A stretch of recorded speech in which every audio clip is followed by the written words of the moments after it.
ছবিগুলো চিত্রনায়িকা সাহারার নয়। একসময়ের জনপ্রিয় চিত্রনায়িকা সাহারা। তার দেখা মিলেছে ৭টির মতো সিনেমায়। তবে দীর্ঘ ৬ বছরের বেশি সময় ধরে তিনি অভিনয় থেকে দূরে।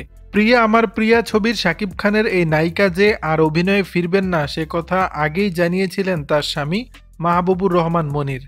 সিনেমা ছেড়ে দেওয়ার কারণ প্রসঙ্গে চিত্রনায়িকা বলেছিলেন, বর্তমানে স্বামী সংসার এবং ব্যবসার কাজ নিয়ে অনেক ব্যস্ততা, অন্য কিছু নিয়ে চিন্তা করার সুযোগ নেই। এছাড়া আমার স্বামী মাহবুবুর রহমান চলচ্চিত্রে অভিনয় একেবারেই পছন্দ করেন না, তাই তার পছন্দ অপছন্দকে শ্রদ্ধা জানিয়ে অভিনয় থেকে দূরে রয়েছি। ভবিষ্যতেও চলচ্চিত্রে ফেরার কোনো পরিকল্পনা নেই। রাজধানীর গুলশান ১ নম্বরে অবস্থিত পুলিশ প্লাজা শপিং মলে সাহারা ফ্যাশন হাউস নামে তার কাপড়ের ব্যবসা রয়েছে। সেখানেই দিনের অধিকাংশ সময় ব্যয় করেন তিনি। পাশাপাশি সংসার তো রয়েছেই। এই দুই ব্যস্ততার ভিড়েই হারিয়ে গেছেন বহু ভক্তের প্রিয় নায়িকা।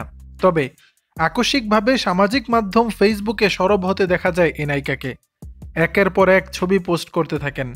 সাম্প্রতিক সময়ের বেশ কিছু ছবি দেখে ঢাকায় চলচ্চিত্রের দর্শকরা হতবাক। কেননা সাহারা যে লুকে ছবি পোস্ট করেছেন তা আকর্ষণীয়। ছবিগুলো ছড়িয়ে পড়ে ফেসবুকের বিভিন্ন চলচ্চিত্র গ্রুপে। সাহারার এমন লুক দেখে নেটিজেনরা বিস্ময় প্রকাশ করেছেন। তবে যাচাই করে দেখা গেছে সাহারার নামে যে ছবিগুলো ছড়ানো হচ্ছে তা মোটেও ওই অভিনেত্রীর নয়। তাবাসসুম নামের একটি ফেসবুক অ্যাকাউন্ট ও শ্রেতা নামের একটি ইনস্টাগ্রাম অ্যাকাউন্ট থেকে ছবিগুলো পোস্ট করা, ছবি থেকে সম্পাদন করে সাহারার মুখ বসানো হয়েছে।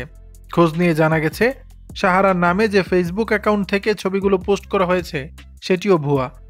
দর্শক, বিষয়টি নিয়ে আপনাদের মতামত জানাবেন নিচের কমেন্ট বক্সে।